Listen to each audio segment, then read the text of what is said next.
Hey, it's Shy Guy Shawn, and this is your Heat Index for this week. So last week, we talked about Miss Amy Winehouse and all of her crazy mishaps throughout the past month. Well, apparently her record label has finally said enough is enough and has decided to put Amy on house arrest. Can they do that? They've hired a security team to pretty much follow Amy around and to monitor her movements and who she talks to so she doesn't affiliate with the wrong people. They've also hired another security guard whose main job is to just sit right there outside of Amy's house and keep track of any visitors entering or leaving the area. Don't celebrities do that anyways? Also, it's to keep track of any unlawful substances that could possibly be entering Amy's clutches. This whole house arresting is pretty much driving Amy crazier than she already is. Some photographers have recently snapped pictures of her actually handing out autographed pictures through the mail slot to other people for cigarettes. So for you, if you'd ever like to know what it's like to be in jail or locked up, but let's say you don't have a felony or misdemeanor that'll get you thrown into the slammer, try and get a deal with Amy's record company, because it's the next closest thing to being in prison without actually being in it.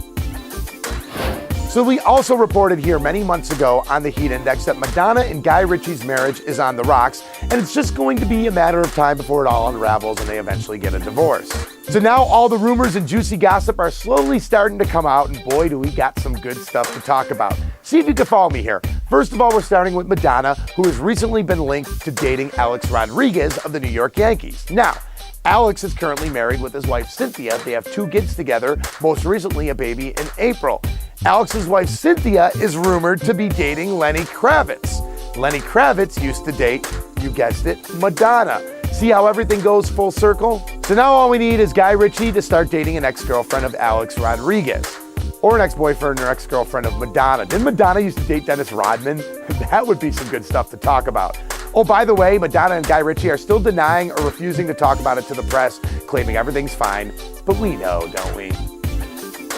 And finally, if you were a fan of the TV show Friends, then there's a possible chance you may see a Friends movie to hit theaters sometime very soon. With the Sex and the City movie making over $300 million, it was only a matter of time before Hollywood bigwigs tried to look at other TV shows that they could transform from the small screen to the big screen and hopefully make just as much bank. Well, Friends is the first show to come to mind, and it's even been rumored that all 6 cast members would be interested in reprising the roles if it's a go for a Friends movie.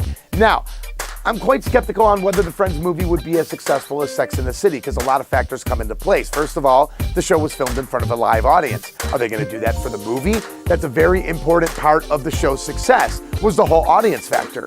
Number 2, there was no cliffhanger. When the finale aired, it was like, okay, they all go their separate ways and they live happily ever after. We really aren't as interested to see what life is like with the friends after the finale. It's not like the end of the show like The Sopranos, where it leaves us wanting more.